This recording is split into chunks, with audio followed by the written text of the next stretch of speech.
Well, good morning, good afternoon, good evening, good day, wherever you are, Blue Marble Riders. Welcome to my top 5 mods for the Kawasaki Z900RS. Now, these are the top 5 mods I've done so far. So number 5 on my top 5 mods for the Kawasaki Z900RS is the cosmetics on the cockpit. The improvements I've made, I think, and I know it's subjective, to the cockpit of the bike, and there you're staring at it right now. Okay, my biggest turn-off with the cockpit was the chrome sit-up-and-beg bars. They were silver and they seemed to be really incongruous with nearly everything else on the bike. Nothing else was chromed except for these bezels here, right here. So the black handlebars have taken that away.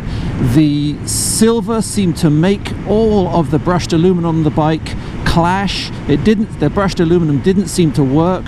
Remember, this is a black bike and it doesn't have the silver rims like some of the other bikes do.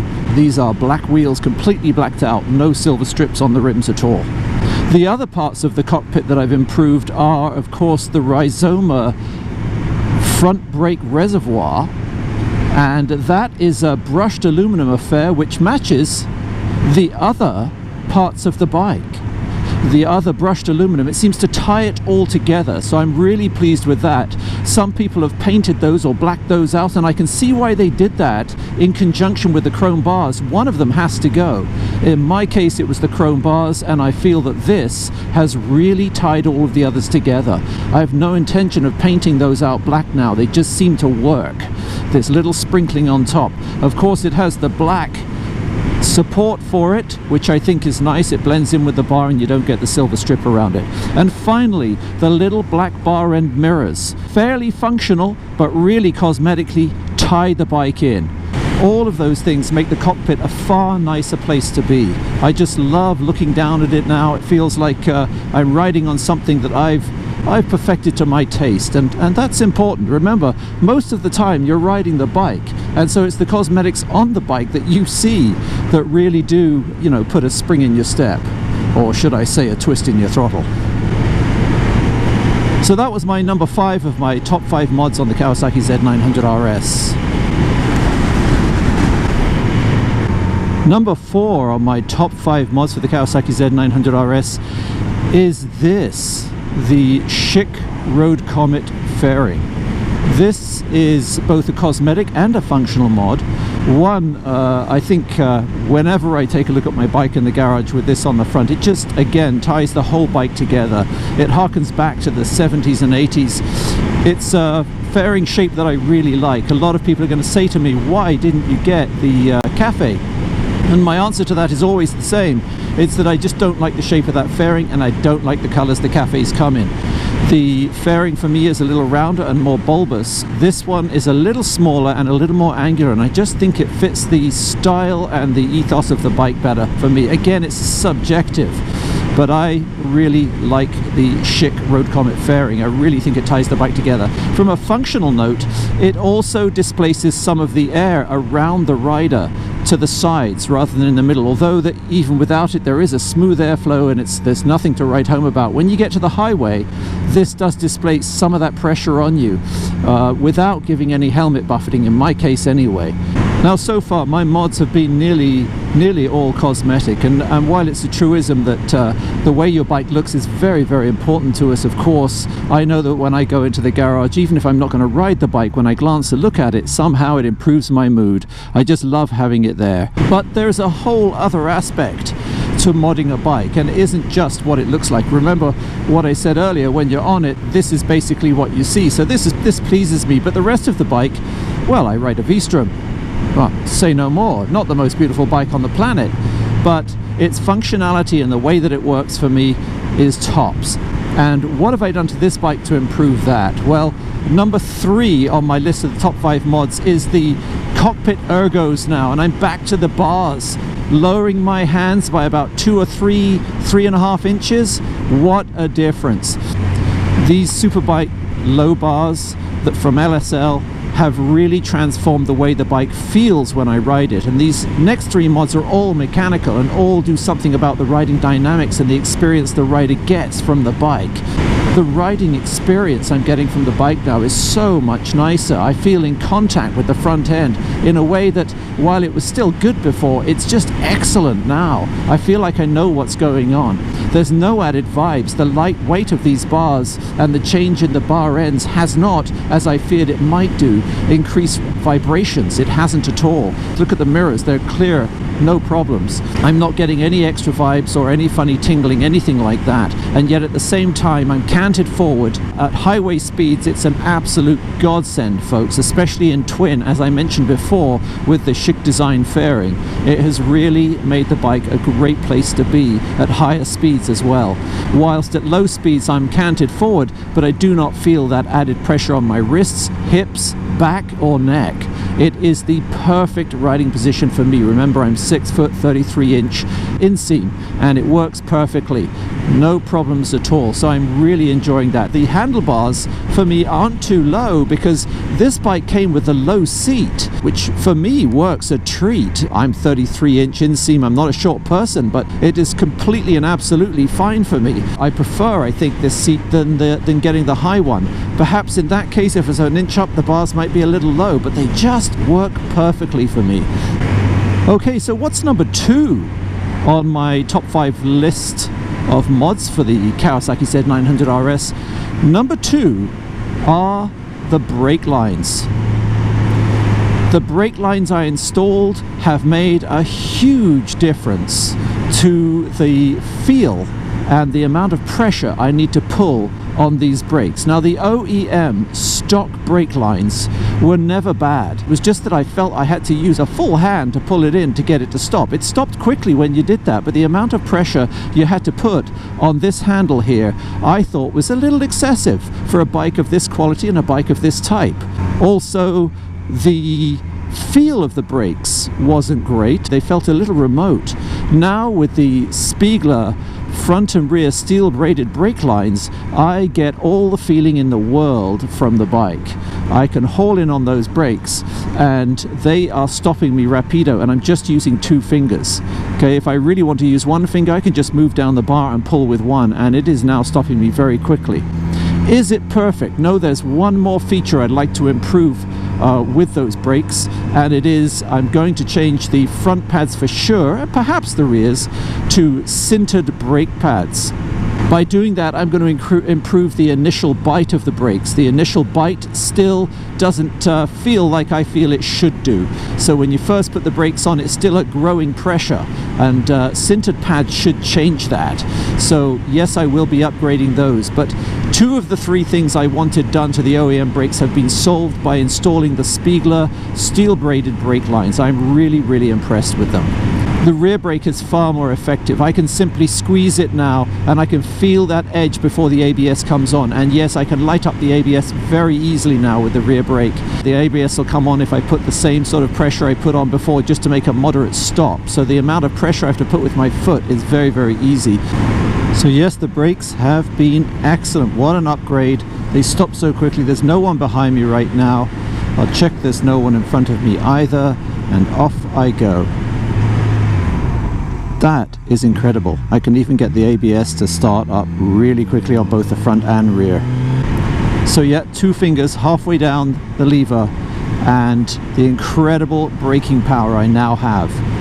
So the steel braided brake lines are my second of my top 5 mods for the Kawasaki Z900RS. What then, you're asking, is your top mod for the Kawasaki Z900RS? What is your favorite mod, the one that's offered you the most value for money and made the bike just that much more of a great experience to ride? Well, the massive 2 thumbs up I'm going to give to Ivan for his ECU Reflash on this bike is thoroughly worth it. It has been the best value for money of any of the mods I've got on this bike. I sent it away half expecting that it would make a minor improvement to the drivability, the rideability of this bike. It has absolutely changed all facets of the engine delivery on this bike. It was always smooth, but it could have been better. The areas that were weak points came right from startup to riding to shutdown. And I'll tell you what they are. First of all, when we first started this bike up, when I first started this bike up, from stone cold, the tach would indicate 2750 RPM and keep it there for rapid warm-up. And that was based on the Euro 5 laws and regulations that all motorcycle car manufacturers have to follow now. It's for quick warm-up. Quick warm-up in order to get the engine to operating temperature quickly so it can burn its fuel thoroughly and as cleanly as possible. And I completely get that. But I think there are better ways to do it. Running a stone cold engine up to 2750 RPM is not a good thing to do. There's no way, shape or form that anyone can convince me that's the best solution. It is also counterintuitive and ironic that they do that, because it creates a couple of things. One, the most significant wear that you can do to an engine despite modern tolerances and improved oils is revving an engine from cold, which of course will end up wearing the engine out far more quickly than it would otherwise. You know, that is not environmentally friendly. You want things to last as long as possible. And two, more significantly, the number of Eastern Europeans I've had write to me saying the laws in our country about noise on motorcycles are becoming far more draconian, and right down to the fact that before 7 o'clock in the morning in some jurisdictions you are not supposed to be making any sort of noise above a certain decibel level. And so people are finding that they're living in close neighborhoods and they're ticking off their neighbors when they're starting their bike at 6:30 in the morning, and it's skyrocketing to 2750 RPM from cold to warm it up on the street, or with their garage door open because they don't want to get carbon monoxide poisoning. I completely understand that. That is changed. Even now, when I start my bike up, stone cold it goes to 2000 RPM, and then very quickly, as soon as one bar comes up, it's down to 1750, and then 1500, then 1350, and then by 2 bars it's down to my 1150. If you wish to adjust it, take the left side cover off and find that silver knurled screw right behind the throttle bodies. It's very easy. You'll see it as soon as you take the side covers off. And if you turn it clockwise, it reduces the RPM of idle. And if you turn it counterclockwise, it will increase the idle speed. That has been the first significant change, but not the biggest. The biggest is the general rideability. The general rideability is so improved now. Remember that snatchy throttle halfway through a corner when you shut it off and turn it on again, and you get that sort of pop and that metaphorical personal skid? You know the skid I mean, the one really close to home, because you scare yourself a little. No longer is that there. No longer do you have to whack it round in 6th or 5th gear to get rid of that. You can go round in 3rd or 2nd gear and close the throttle off and open it up, and you're not going to find yourself doing that horrible little jerky, snatchy throttle thing in mid-corner. The general riding and throttle response is far more like a carburetted bike now. I'm very, very pleased with that. It has made such a difference. It really has transformed the bike, made it to a place where I don't have to work around it. I don't even have to worry about any of that stuff anymore. She's just the perfect bike. Fits you like a glove, feels friendly, wonderful. Again, other areas that Reflash has done, well, the torque increase underneath 5000 RPM. For me, I got the bog standard flash, no airbox mods, no slip-on muffler. Just the bog standard flash has given it a really nice torque increase below 5000. I'm in 6th gear now. I can whack it and it is urgent. Great. Now above 5000 RPM, wow. There is no anemic wheeze of over sort of 9,000 where it cuts out. Now it goes all the way to redline like a rocket ship. It was no slouch before, but now hang with it from 5 all the way through and your arms will be elongated. It makes a difference. You can feel it. I don't know what it is, 5 or 7 horsepower increase all the way up through the rev range there, but you can feel it. So thank you, Ivan, for that. And perhaps my sort of pet peeve peeve with the bike, even though it didn't have an overheating issue per se. It would indicate that it was getting rather hot rather quickly, and because Ivan has improved the mixture that the engine gets, enriched it, if you like, at all areas on the rev range, it's no longer having to run lean to meet those fuel emissions with those pops, those crackles, that jerky throttle. Well, the other thing, of course, was it tended to heat up far more quickly. Well, yesterday was a 17 to 20 degree day. I took it out and no more of those 5 bar hot days did I see. Now it gets up to 4 bars, the fan kicks in at 195 Fahrenheit instead of the 215 or so that it did before, comes on and disengages when it's down to 3 bars at 185 degrees Fahrenheit, and that's all I see, rocking between the 4 and the 3 bars.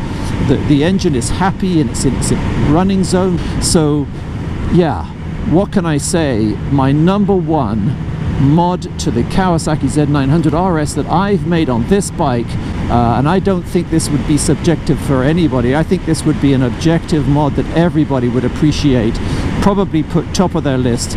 This is a transformation, and this is my number one mod for this bike.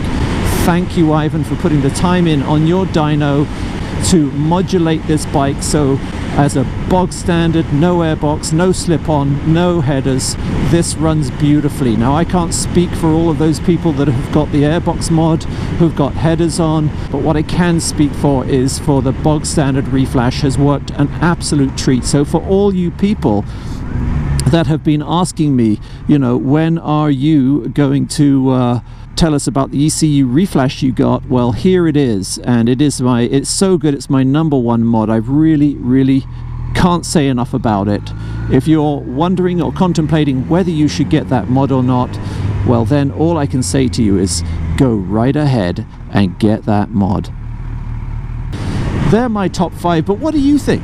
What are the mods you've made on your bike that have improved it? Let's make this a bit of a forum for people to take a look at and see, okay, what have I done? Chip in. And what is it you don't like? What have I done that you think, probably not necessary, you didn't have to do it? I'm a big boy, I can take opinions. So let me know, drop me a line on the bottom there or by email or in the comments, and let me know, what are your favorite mods? What are the mods I've done that you like?